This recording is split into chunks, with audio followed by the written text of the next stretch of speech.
value of micro purchasing as a strategy in government contracting. So let's just get down to the basics. What are micro purchases? Okay? The Federal Acquisition Regulation gives us clear guidance. It's purchases of acquisition of acquisition of supplies or services using acquisition procedures. Okay, that's a very important point. In the aggregate, that does not exceed the micro purchase threshold. Okay, so now think about that for a minute. The current micro purchase threshold is $10,000. Okay, and this hasn't been long that it's been $10,000. Just a few years ago, 2018, 2019 or so, it was about $3,500. So it's now $10,000. Now, there are a couple of nuances in the micro purchasing strategy, meaning for construction, there's a separate micro purchase threshold, $2,000. And for Service Contract Act centric services, think blue collar services, electricians, HVAC, plumbers, things of that nature, that activity is at $2,500. Now, the value of micro purchasing is twofold. One, they are not subject to the same competition and set aside rules that are in government.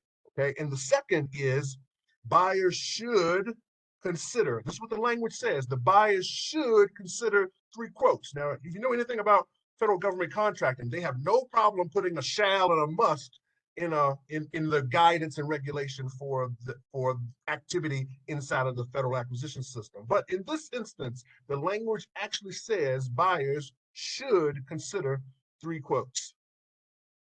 Now, additional micro purchase regulations, I just want to share this information with you as well. The language in the FAR actually says that it encourages delegation, meaning I know very often in government contracting, contractors want to get access to the contracting officer or the contract specialist or the project officer or the project manager or the core. But for micro purchases, the delegation of authority for micro purchases actually flows much further down organizations than the acquisition officials and professionals at the highest levels in the acquisition process. Therefore, there's a lot of end users, a lot of project officers, project analysts, even administrative assistants that have the authority to purchase, have gone through the training, to have the authority to purchase via the micro purchase process, credit card swipes, if you will. It is actually the preferred method of payment for anything below the threshold. So the government actually prefers that you not do long form purchase orders or contracts for anything at $10,000 or below. So I think these rules are in small businesses like me and like us. It is in our favor. Purchases below the micro purchase threshold can use a multitude of competitive strategies, if you will. Lots of opportunity out there. We don't have to think about them as Part 15 negotiated procurements with lots of phases and processes. And what I think is most important, especially for the new entrant, is that they do not require clauses and provisions. So all of those pages and pages of clauses and provisions that you see in contracts, micro purchases do not require those clauses and provisions. So here's the opportunity that I want to talk about. In fiscal year 23, that just passed, this past September 30th, here are the stats government-wide. There are over 1.1 million purchase card holders across the whole of government. And just process that for a minute. 1.1 million individuals that have been trained and have been empowered to make micro purchase services across the whole of government. Those individuals, those purchase card holders, perform more than 16 million transactions. So on average, each one of those individuals did about 15 or 16 transactions a year on average. Now, those 16.4 million transactions culminated in over 20 billion with a B, $20 billion worth of purchases and payments. But you know that oftentimes, there are many times that the micro purchase government purchase card can be used for method of payment. So it's not all credit card swipes, but the majority of them are actually credit card purchases on the aggregate $10,000 or less. Now here's a stat that I was quite surprised at. 70% of that 20 billion is in products. Okay, so when you think products, you think office supplies, medical supplies, pharmaceuticals, think spare parts, things, all of the type of supplies and products that are purchased across government. But 30% of them are in services. Okay. Now that 30%, that's about $6 billion. We take 30% of that 20 billion, that's around $6 billion worth of services. There are lots of places to go for products. Okay. Amazon Business, lots of online, Medline has a place, Granger has a place for tools, lots of places to go for products, not a lot of places to go for services. Now here is the stat that was surprising to me. Only 33% of this activity at this level, at the micro purchase level, the stats suggest that only 33% of that is going to small businesses. And now it makes a lot of sense when you think about the Amazon businesses of the world. A lot of buying happens at Amazon Business. One of the things I noticed and read in the recent GAO report for the micro purchase platforms that are product centric, Amazon Business is winning about 92% of the business. Okay. 92%. They're winning. They're winning. But there's an opportunity, I think, for services.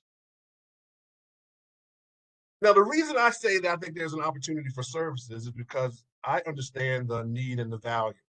Okay. I was on April 3rd, 2019, I was a new entrant.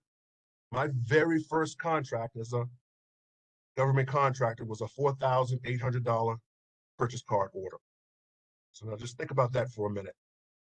It's a way to start the business. Now, I had 26 years of government experience, been a contracting officer for over 20 of those years.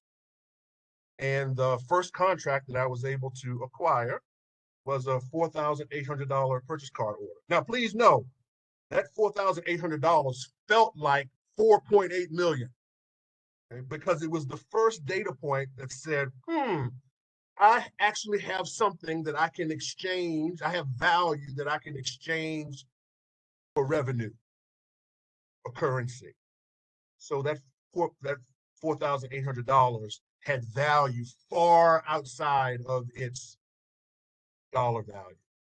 But I understand the model. And after that, I'll share with you that the next 2 years of the business, so 2020 and 2021, our company did over $280,000 worth of micro purchases. So there's something there. And I believe there's something there for others as well.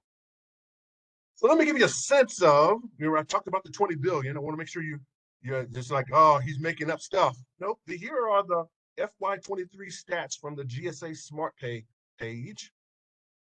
GSA Smart Pay is the program office that manages the various purchase cards, or various credit cards, fleet, travel, and purchase cards for the federal government. Well, these are the stats right off of the purchase card. The Department of Veterans Affairs is the largest, colleagues, the largest user of the purchase card. They're number one, $12 billion of purchases and payments. Just think about that for a minute. Over 20,000 cardholders across the whole of the department. And those 20,000 cardholders did over $6 million transactions. So when we think about an opportunity as a service-disabled veteran-owned small business, or as a veteran-owned small business working with the Veterans Administration, this is an interesting opportunity. This is a spin, and if we look back 3 or 4 years, it's been consistently over $10 billion the last 4 or 5 years, culminating in 23 with 12.4 billion. And I think I said million, 10 billion the last 3 or 4 years, culminating with 12 billion in FY23. So it's real. So colleagues, We tried to solve a problem for ourselves. It says, okay, how do we scale? How do we take the opportunity to scale our micro purchases? Because I think it's an amazing tool for business development, as well as an opportunity to find entrance points into the larger government contracting arena. This is the way to find access points. This is a way to start, get a little bit of revenue, get a little bit of past performance, learn organizations, learn their mission, understand their customers, build relationships, little bit at a time. So what we did is we went into the lab and said, we were going to build it for us. And then in the middle of it, we said, wait a minute, if we could build it for us, we don't think we're the only new and growing emergent small business on the planet. There's thousands of them. So if we could build it for us, we could build it for everyone.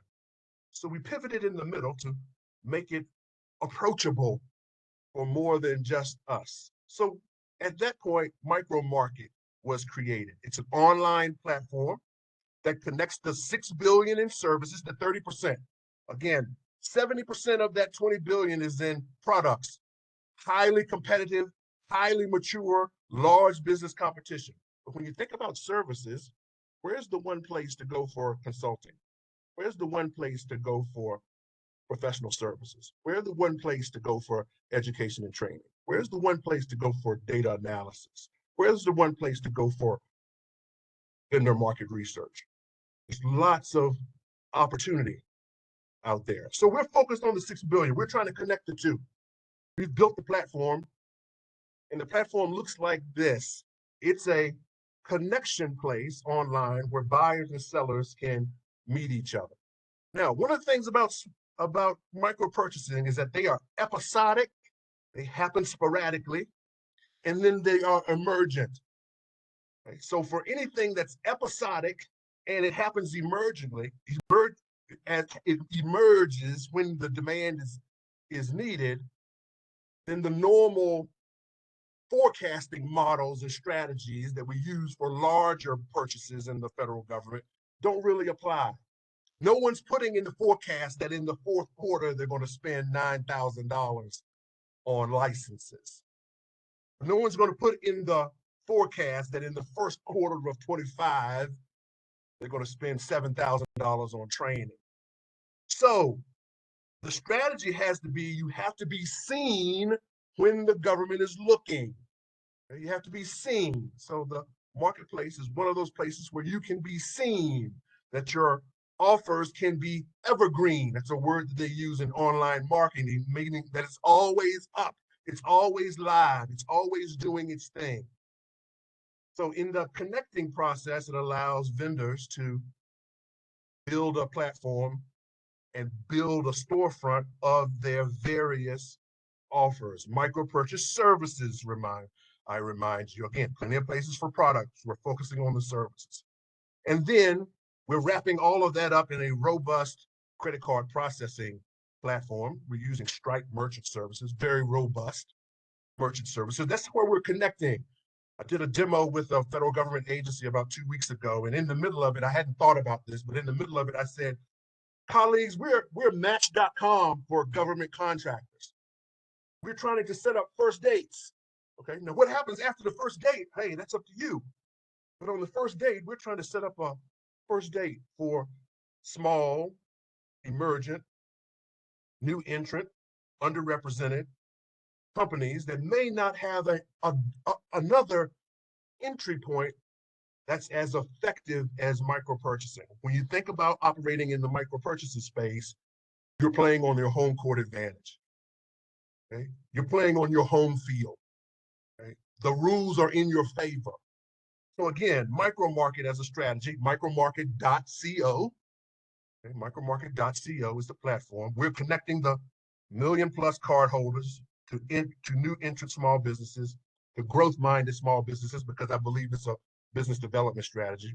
One of the strategies that we have used as a business development tactic is we're in the training and development business, and we create pilot courses. So we design and develop pilot courses. We design and develop 1-hour lunch and learns. Okay? And that the 1 hour lunch and learn just killed it during the more serious pandemic years. In 20 and 21, a 1 hour lunch and learn would then lead to larger work.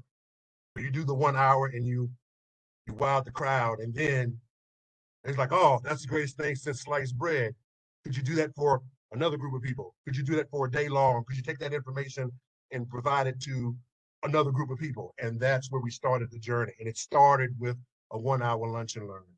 And the second value proposition for business development is you actually get an opportunity. You're invited inside the tent with your customers. You get to ask more questions.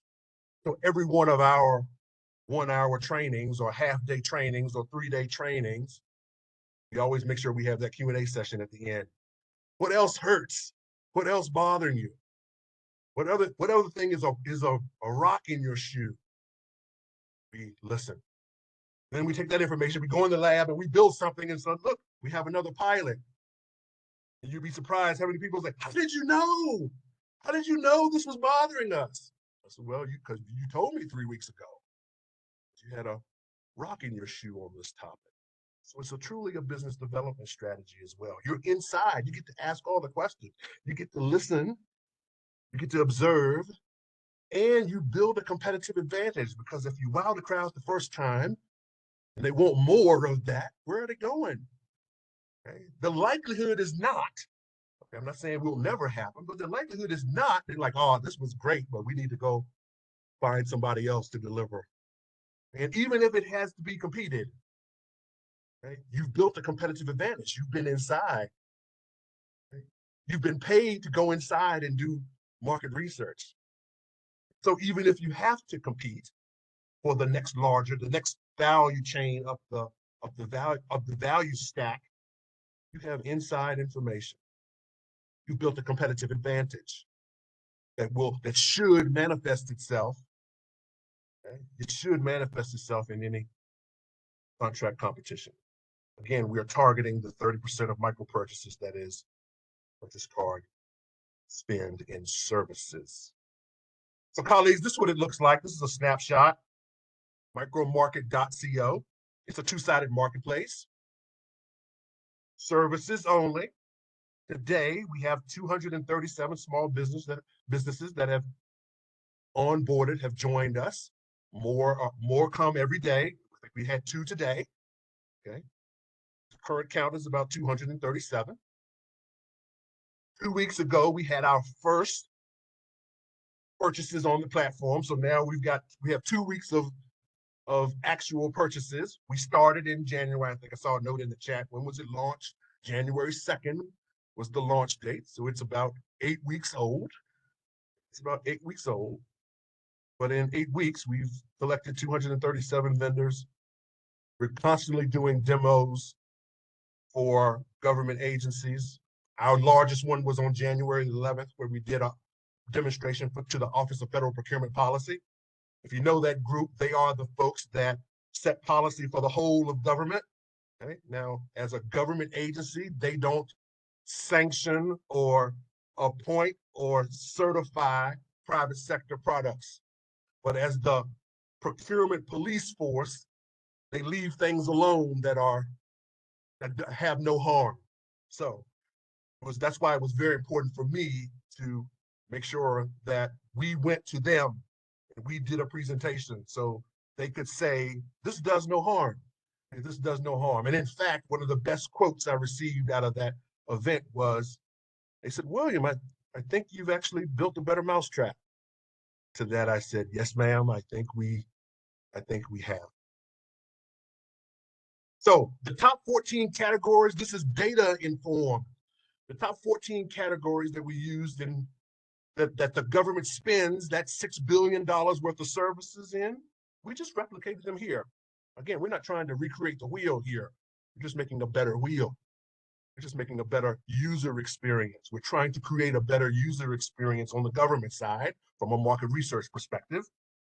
And on the vendor side, we're trying to give an opportunity, a welcoming opportunity to small business vendors that may be looking for their first or few opportunities to penetrate a new organization. get in the system, to be seen, to be heard, and have an opportunity to build some relationships and build a competitive advantage in your space. So these are the 14 categories. One of the value propositions that the government really likes, every time I demoed it, we spend most of the time here when I talk to federal agencies, and it is that the micro market has a request feature, similar to SAM.gov at the larger levels. The government gets to go online and say, this is what I'm looking for. This functionality has not been present at our level. At this level, at the micro purchase level, the requesting capability to go online, search what's there, and say, not really what I'm looking for, but this is what I'm looking for. And then having the participants on the platform see that and be able to respond. It's a market research tool. That's the way I think about it. It's a market research tool that you first can go and see the over 200 offers that are already on the platform. But if you don't find what you're looking for, we have 237 vendors and more joining every day that may come and take a look at it and encourage you to say, I can respond to this directly. Now, obviously, there's a purchasing function. Second is an additional question asking function. And then third is this post a request action function. All three of those are value from a government contracting perspective because we've created value by creating a connection, by creating a welcoming opportunity to build, learn more about our customers, learn more about their missions, and then be able to devise services that meet their needs at this level. So colleagues, here's what I believe two things. One, every government contractor should have a micro purchases strategy. Okay? The symbolism that I use is, if you think about a stove, your range at home in the kitchen, each range typically has 4 eyes on them, 4 places where pots to go. So you can have something high on high, watching big things. Maybe there's an eye on the stove that's your subcontracting eye. Maybe there's an eye on the stove that is your teaming eye. And I believe there should be one eye turned down on low and just simmering as a micro purchases strategy, as a business development strategy, as an opportunity to connect with more. It's over 1 million credit card holders out there. So there's 1 million value propositions, individuals that need value, that are seeking value and need services. So again, I encourage everybody to have a micro purchase strategy. If you're not interested in replicating the infrastructure for it, then I invite you to come on over to Micro Market.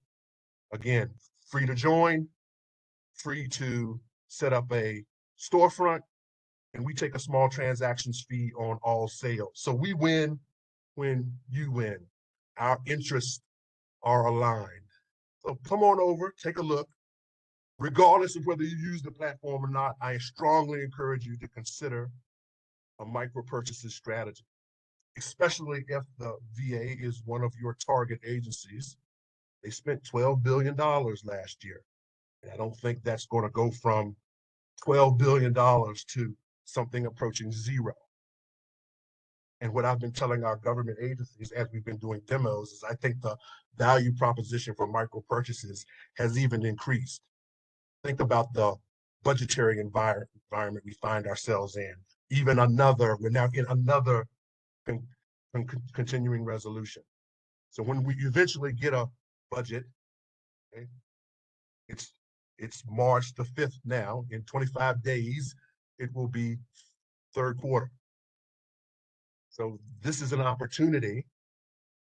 This is another opportunity to help our contracting professionals get through the surges that what I think will be the third quarter and fourth quarter chaos that is to come. No one's relieved the acquisition professionals of their responsibility to get the dollars in the books by September 30th. They've just taken roughly two quarters away from it. But we want to make sure that we're available as a resource to help them. Yes, it's $10,000 or less at a time, but as you can see from the stats, they add up. So thank you. Micromarket.co. We are open for business. 237 vendors thus far, over 200 offers currently on the platform. And I encourage you to have a micro purchases strategy, regardless, period, in stop. But if you'd like to be a part of, and help us grow the place where the government goes for micro purchase services, there's no one place today. So we're planting a flag on unclaimed space. Consider yourself a new entrant, underrepresented company owner, or emerging tech owner, or growth-minded small business looking for another business development strategy. And I encourage you to join us. Thank you for the opportunity, and I look forward to seeing you in the GovCon space in general, and hopefully on the micro market as a strategy for accessing, being seen in government service at the micro purchase threshold level. Thank you very much, Mr. Curtis. Thank you, Mr. Randolph. I appreciate it. That was great. I got a few questions for you, if you don't mind. My pleasure. Sure. Absolutely. First question came in earlier, and it was like, can you explain the threshold? Yes, the micro purchase threshold. There's tiered activity inside of government. Last year's big number was $774 billion. But that $774 billion is purchased at various tiers. The very first tier is essentially 1 cent to $10,000. Okay? There's a special set of rules at every threshold. There's a special set of rules that apply. So at that micro purchase level, it's everything from 1 cent, when the government can't acquire free things, so at least a penny, okay, all the way up to $10,000. That is the first threshold of buying. And I'll tell you, one of the things that's so intriguing about starting here, okay, is that even at the next level up, which is the simplified acquisition threshold, which is $250,000, you're still playing on a home court advantage. The rules, as a small business, the rules are still in our favor. They've been designed to be in our favor. So at the first level and the second level, the rules are in our favor. This is where we should be starting businesses. And I know there are tons of people out there that will gladly ask you to pay them $20,000 to learn how to win contracts. And I'm sure there's somebody on the planet that has done it that way, but I believe in the crawl, walk, run, fly model. Because I've seen it 26 years on the other side. I've seen people just crawl and fly. They haven't built the muscles to effectively fly. Okay? They've snuck up on a contract, but they haven't built the muscles to effectively fly. Well, I think there is some work to be done. And not saying that takes a long time to do that work. You can go through those levels pretty quickly. But I just think you do have to go to the levels. There's levels to this, in my opinion. Got you. Thank you, sir. Next question. How else can someone find micro purchase opportunities? Well, micro purchase opportunities are hard. They're sneaky because of the 2 E's that I said earlier. They're episodic and they are emergent. So they just happen. They're just like, oh, I need something. I found something. I need something next week. No one's doing long-range planning for $10,000 offers. So I've been asked this question multiple times, and there are 2 strategies. I'll talk about the current strategy and then the future strategy.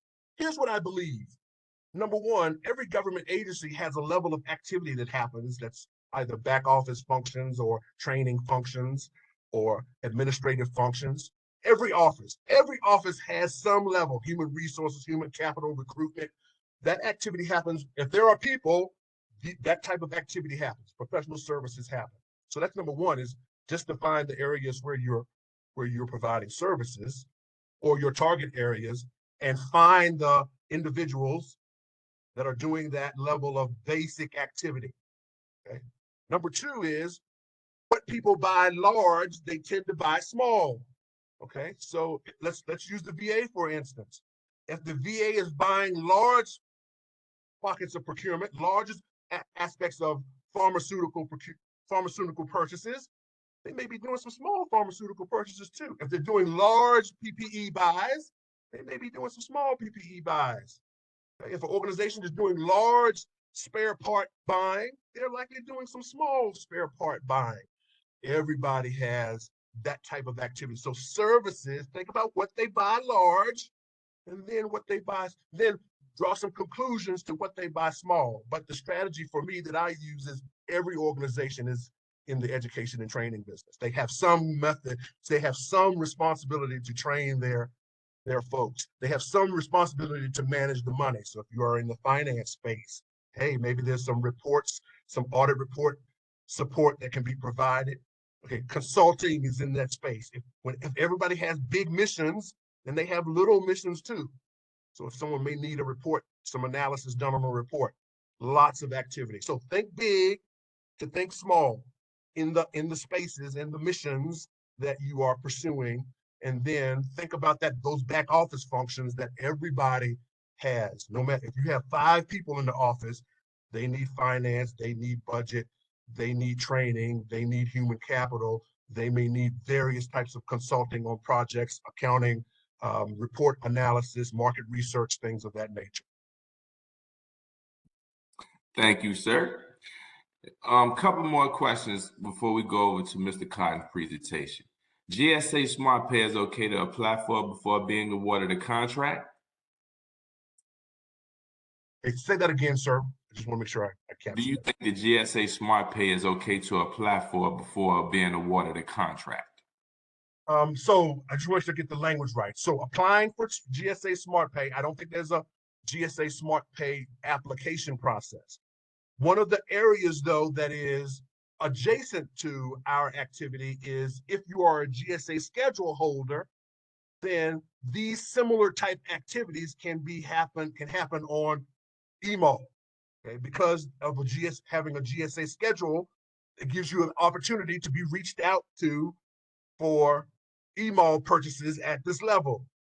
My challenge is what new interest, underrepresented emerging tech, or even some growth-minded small businesses have made the investment to get a GSA schedule, a federal supply schedule. We've been in business 5 years, and we've never had the demand signals that have said, go invest in getting GSA schedules, because all of the customers that we have to date, they don't use that primarily, or when they use it, they're using it for something other than education and training.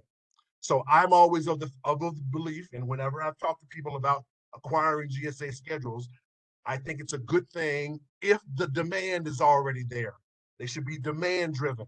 So your agency that you're already doing work with should be telling you, like, man, if you all had a GSA schedule, you'd be able to access this bucket of work over here that has a lid on it.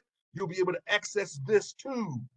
Okay, so that then gives you a demand signal to then go make the investment to get GSA schedules. What I've seen so many times, and it's so sad, is that people make the investment, and it's thousands of dollars of investment to get a GSA schedule, and they think that that's a business development strategy alone.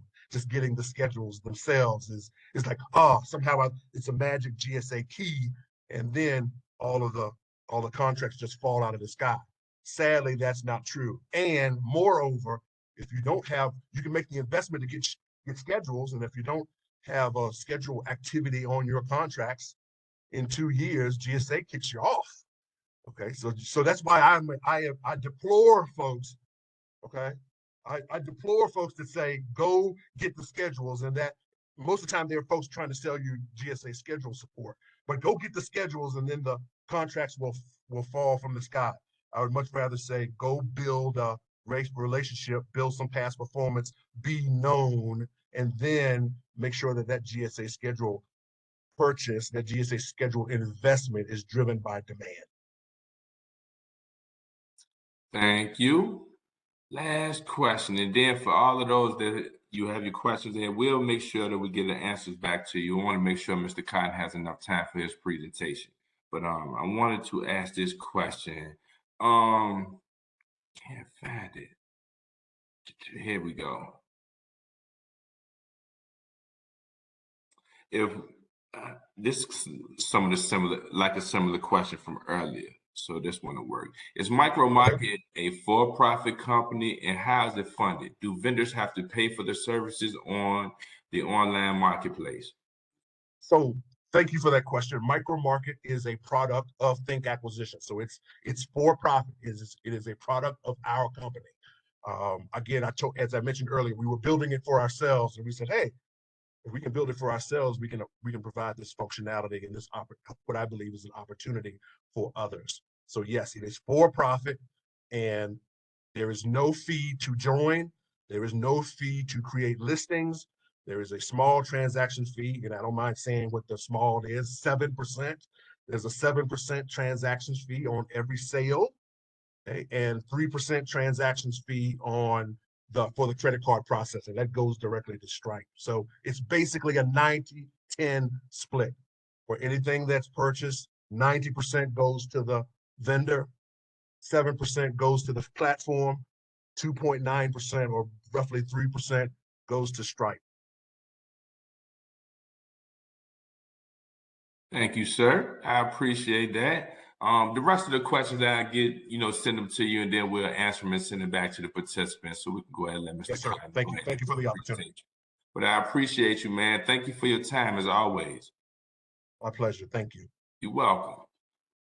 Excellent. And William, if you don't mind sticking around for a question or two that percolated in my mind while you were speaking, that I thought may demystify the uniqueness of the innovation that you've created. So the first question that popped into my mind, given the fact that the government is hyper-focused on new entrants, right? They're hyper-focused on rebuilding the small business contractor base.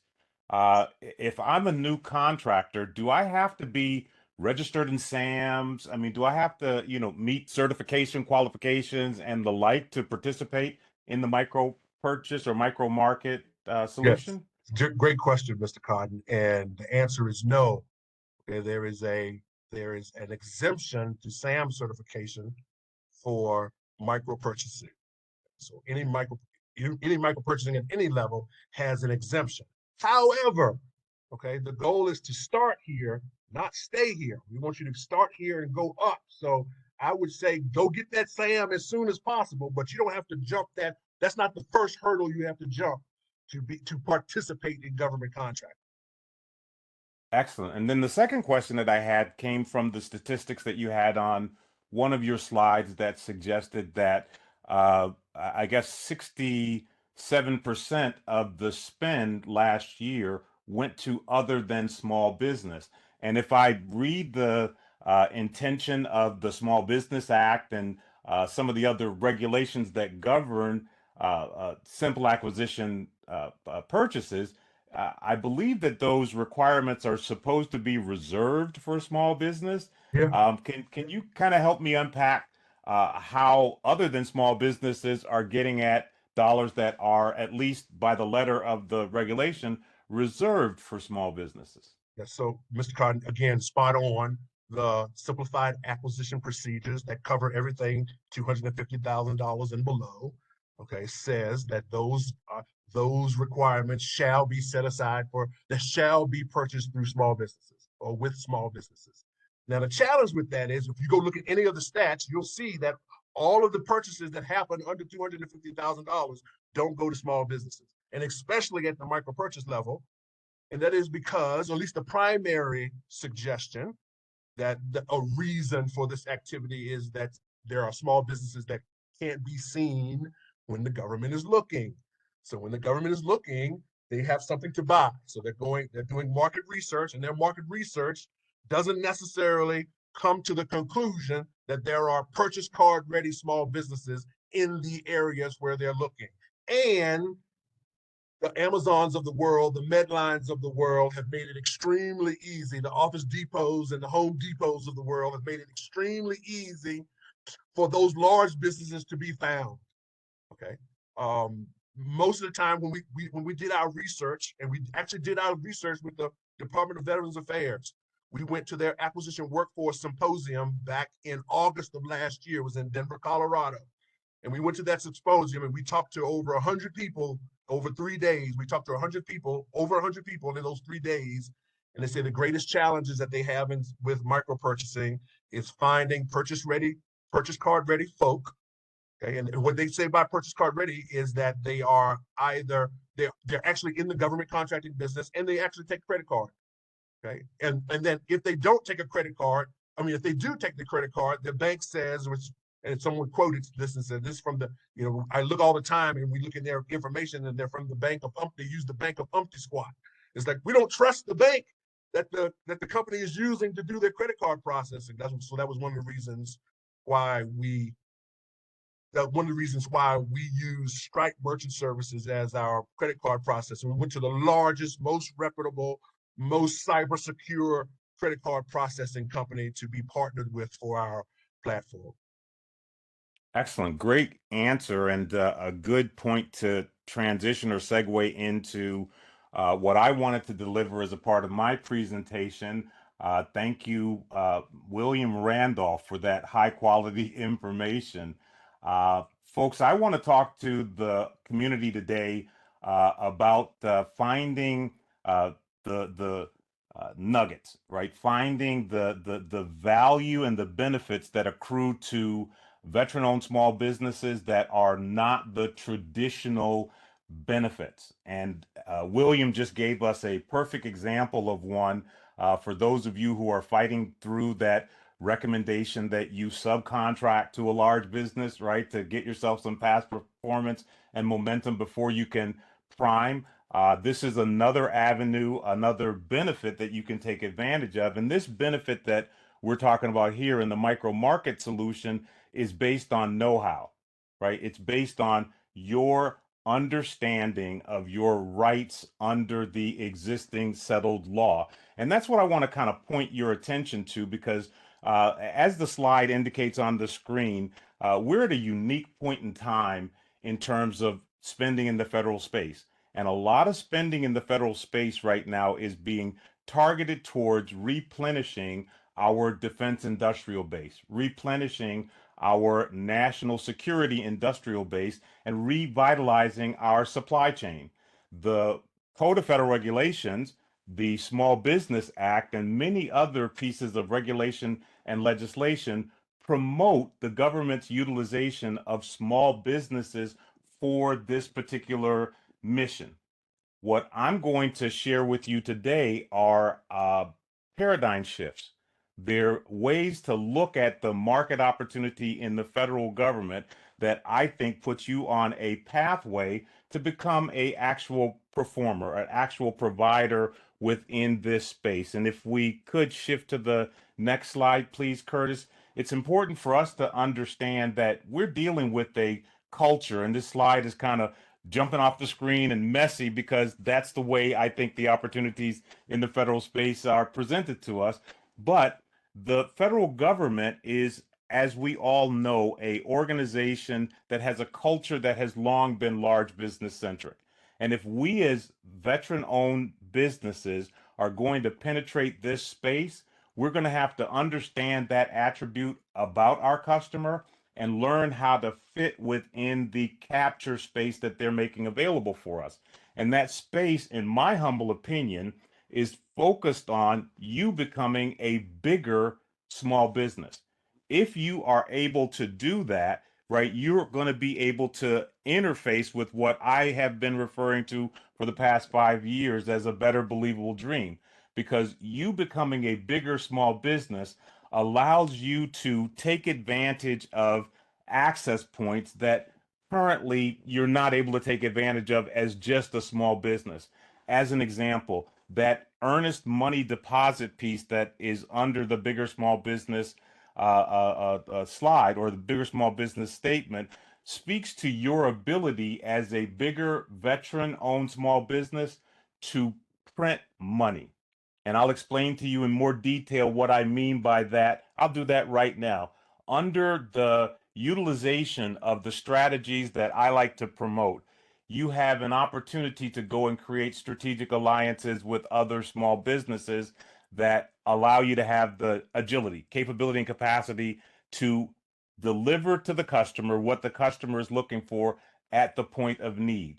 My position has long been that you don't offer that capability to a non-veteran owned business for nothing. This is a pay-to-play universe that we have in this space, and we require our participants to deliver earnest money demonstrations of their commitment to the relationship.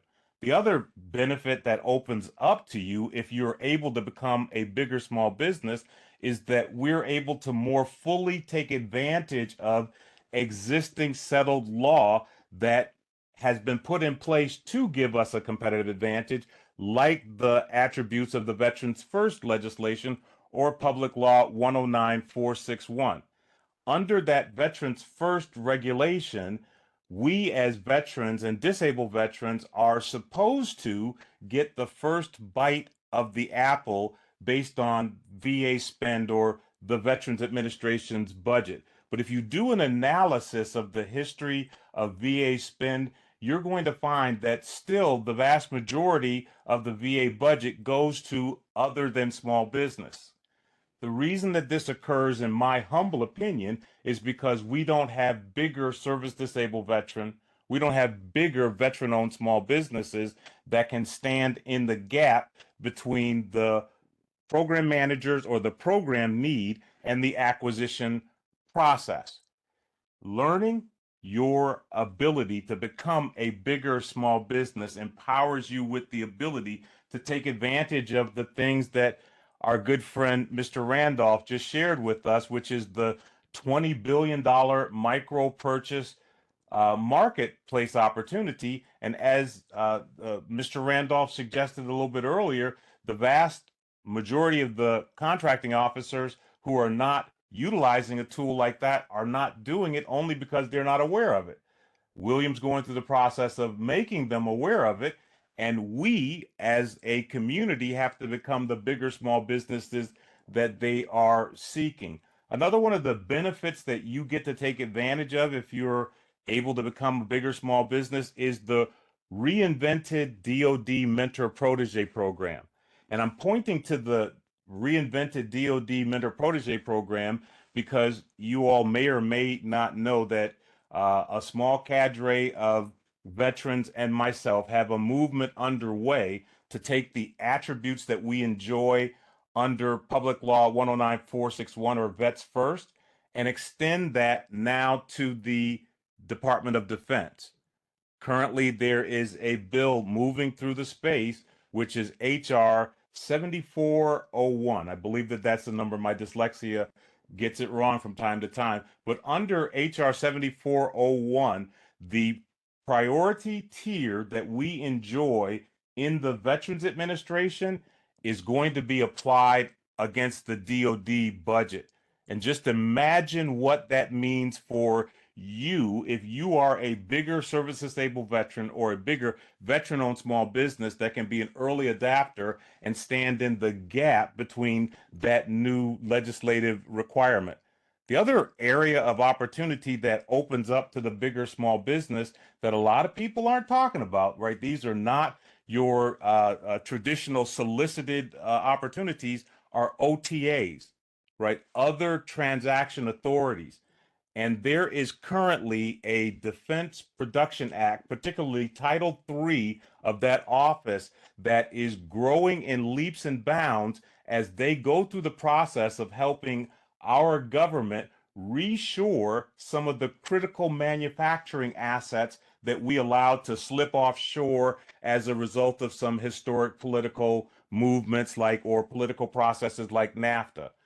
To say that succinctly, these OTAs are motivating our government to utilize strategies that were employed during the run-up to World War II when we had to create defense industrial pools in order to make sure that we had the tools, ammunition, and weapons that would be needed to support mobilization.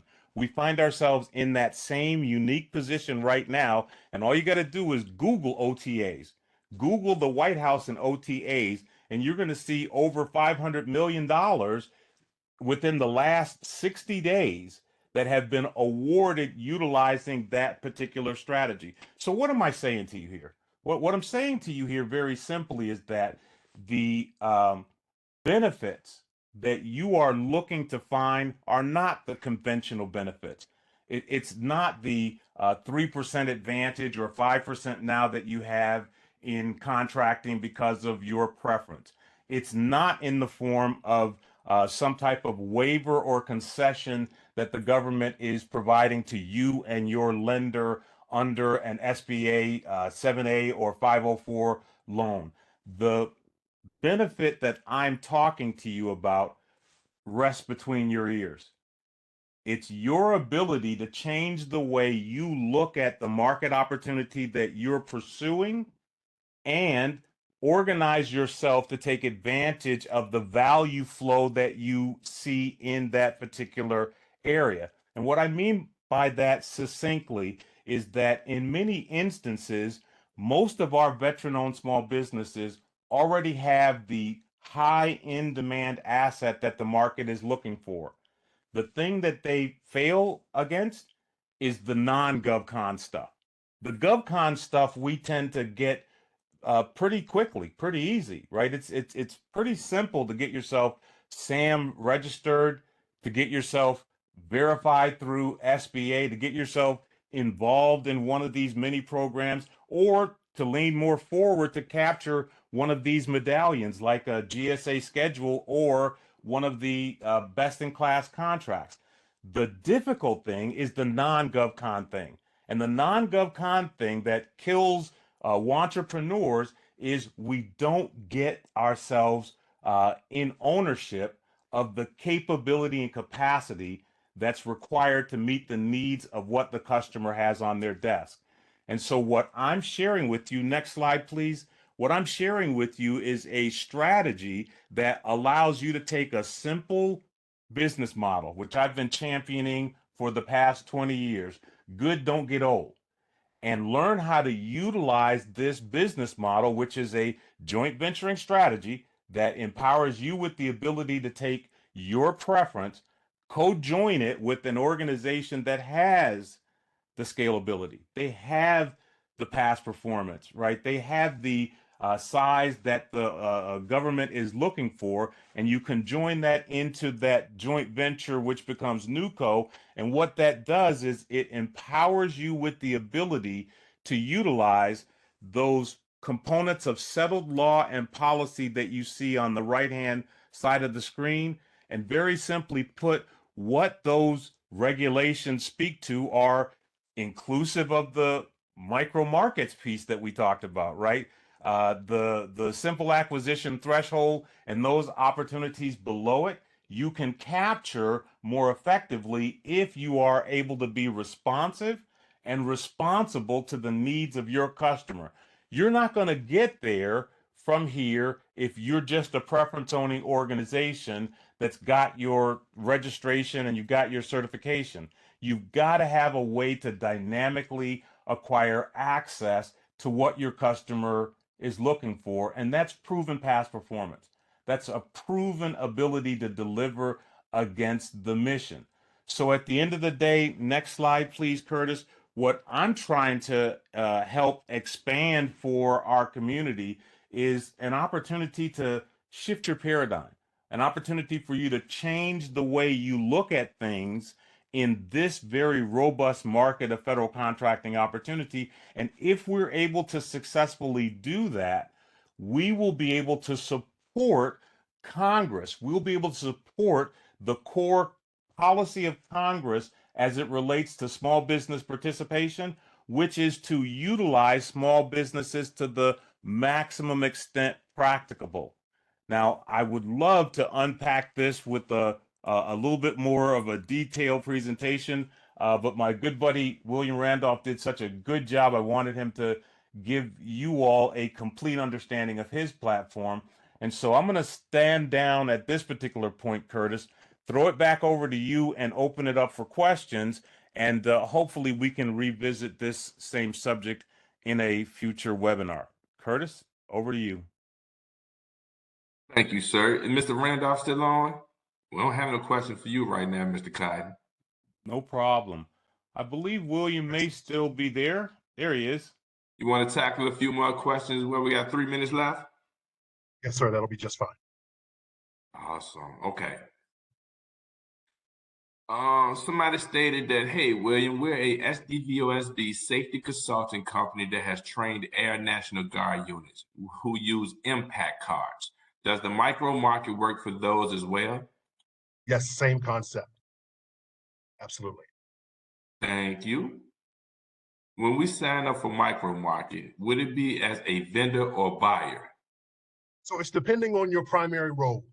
Because vendors can be both buyers and sellers, we recommend people become vendors, and it's a dual split platform. So you can sign up as a vendor and bring your listing, but we also encourage vendors on the platform, similar to Mr. Cotton's strategy of building new codes, but at a smaller level. If you see another individual that is delivering services that could help you pursue something larger, that you show up bigger than yourself, then you have the opportunity to work together on the platform and buy goods and services, buy services from each other. So start as a vendor if you're going to primarily be a vendor, and start as a buyer if you're not interested in putting up listings, but want to be there to pursue other opportunities from small, like-minded businesses. Thank you, sir. Is using a micro purchase strategy in conjunction with a sole source award for SDVOSB possible, or is it one or the other? Yes, so there are no set-aside provisions at the micro purchase level, okay? However, the value proposition at this area is the relationship. So if you can build relationships based on your SDVOSB, then you become known and have the ability to be seen with your government agencies, but there are no set aside. Now on the platform, we capture the data because that's one of the things that the government wanted to see is the data, because today is only in a few places where they're actually capturing the data. In the places that they are capturing the data, Amazon Business is getting 92% of it. Thank you, sir. Last question. Can you explain the transaction process and how much I'm sorry, we did that one already. My apologies. How would I market myself on your platform if I cover multiple trades as a general contractor in multiple states? I know the purchasers have trouble finding the vendor / contractor that they need in SAM.gov. So I think the marketing strategy is twofold. One is, if you're a member of the platform, you can drive traffic to your storefront. So you can have your list of offerings and you can inform people. It actually has a pretty easy URL capture button that says share. You can take your offer or your series of offers and do email or online marketing to individuals. And the second is, even when you have relationships, so not using email marketing, like cold email marketing, but even if you have relationships that you connect with people real time, it may be highly efficient to get them from conversation to micro purchase. So use the platform as a place for them to go as you're going up the value journey. It's hard to get from conversation handshake to $1 million contract. It may be a little bit easier to get from conversation handshake to a $7,000 transaction, and then to the larger. Sorry. Thank you, sir. I appreciate that. This has been a wonderful training. Once again, I repeat, if we didn't answer your questions, we will make sure that we answer them and send those back out to you. Because I see questions coming in the chat. However, I do respect everyone's time, stating that we will only be an hour. So I appreciate everyone attending today, all of the speakers, the panelists as well. Thank you, guys. I hope everybody have a wonderful day. And please feel free to submit the survey at the end. Let us know how we did today. Hope everybody enjoyed that day. Thank you.